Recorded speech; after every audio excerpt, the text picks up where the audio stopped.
یہ جلوس وغیرہ کے بارے میں بتا دیں، کیونکہ جلوس بھی جلوس کاٹ دیتا ہے. جلوس تو میرے بھائی اب سب نکال رہے ہیں. پہلے میلاد کے جلوس نکلتے تھے. میں تو پہلے جلوس کا نام آتے ہی نا مجھے دیوبندیوں پہ غصہ آتا ہے. یہ حضرت عمر کی شہادت کا جلوس نکالنا شروع کیا یکم محرم کو، حالانکہ یکم محرم ثابت ہی نہیں ہے. سب سے بڑی کتاب جو صحابہ کے جو ہے وہ لکھی گئی ہے اسود الغابہ، اور اس کی جو تفسیر جو لکھی گئی شرح الاصابہ ابن حجر اسقلانی نے لکھی، ابن اسیر کی اس کتاب کی 8000 صحابہ کے پوری بایوگرافی ہے. بتائیں اس میں یہاں یکم محرم لکھا ہوا ہے.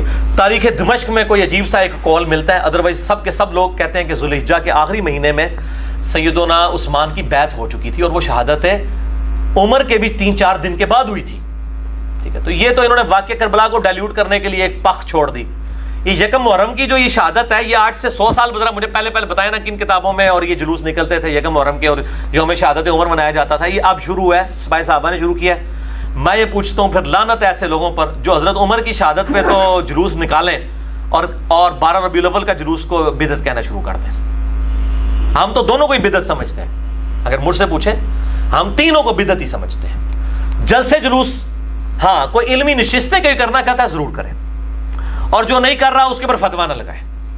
کرنا چاہتا ہے ضرور کریں، کوئی ایسا معاملہ نہیں ہے، کریں، لیکن اس کے اندر کوئی قرآن و سنت کی بات ہو رہی ہو اور اس کے ساتھ معاملات نہ ہو اس طرح کے کہ جس میں دین سے ہٹ کے کوئی چیز ہو. باقی یہ جو اہل تشیعوں میں بدعتیں ہیں، یہ جھولے نکالنا، ذوالجناح اور یہ جناب پنجا اور یہ ڈولیاں اور عجیب و غریب قسم کی خرافات جو آئی ہوئی ہیں، ماتم وغیرہ بھی ہے جی، ماتم، کوئلوں پر ماتم، نعوذ باللہ من ذالک.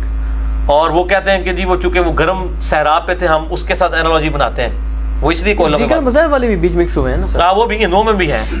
شرف الدین موسوی جو بلتستانی ہیں کراچی والے، انہوں نے ان کی تو کتابیں میں نے 2 دیکھی ہیں نا، وہ تو کہتے ہیں سارا مکس ہوا ہے کام.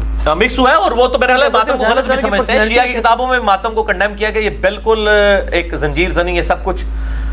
اگر یہ کہتے ہیں کہ ہم ان کی یاد تازہ کر رہے ہیں محبت میں کہ جی ان کو زخم لگائے تھے تو ہم اپنے آپ کو بھی زخم لگائیں، تو میرے بھائی ان کے باقی زخم تو مجھے کنفرم نہیں ہے کہ کدھر لگا تھا.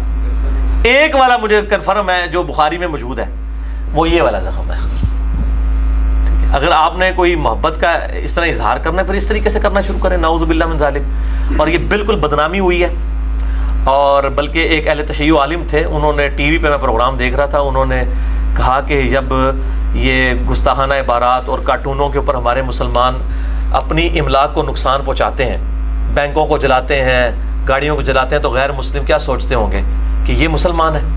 تو میں نے اس پہ پھر ورڈک دی تھی مسئلہ نمبر 49 پہ کہ آپ جب 10 محرم کے اوپر اپنے آپ کو چھریاں مار رہے ہوتے ہیں اس وقت غیر مسلم، یہ ٹیبو، وہ تو اس کو ٹیبو کہتے ہیں نا نیشنل جغرافک میں، یہ جو ٹیبو والا کام آپ کر رہے ہوتے ہیں اس وقت مسلمان وہ کیا سوچتے ہوں گے مسلمانوں کے بارے میں.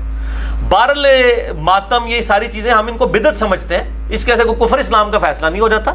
اور باقی جو شیعہ نے کلمے کے اندر جو چیزیں داخل کی ہوئی ہیں، کفر اسلام کا مسئلہ نہیں. کفر اسلام کا تب مسئلہ ہوگا جب وہ علی رسول اللہ کہتے ہیں. وہ تو کہتے ہی محمد اور آل محمد ہے. علی ولی اللہ کہتے ہیں تو آپ زیادہ سے بدعت کہہ دیتے ہیں. وہ تو ہمارے بریلوی حضرات نے میزان کے ساتھ درود شریف شامل کیا ہے، تو درود کو تو کوئی کفر نہیں کہہ سکتا. البتہ جن لوگوں نے کلمے میں تعریف کی ہے وہ ہم بتا دیتے ہیں، وہ آپ کے جو ہے نا وہ چچا زاد ہیں بریلوی اور دیوبندی. کسی نے اشرف علی رسول اللہ پڑھوایا، کسی نے چشتی رسول اللہ، تو شیعہ نے تو اس طرح کا کوئی کلمہ نہیں پڑھوایا ہوا. ٹھیک ہے نا. یہ جو ہے آپ علی ولی اللہ، ابو بکر ولی اللہ کوئی کہتا ہے اور اس کو ایڈ کر لیتا ہے، کلمے کے ساتھ ایڈ کرتا ہے، تو آپ زیادہ سے زیادہ اس کو کہہ سکتے ہیں کہ یہ بدعت. تو یہ جو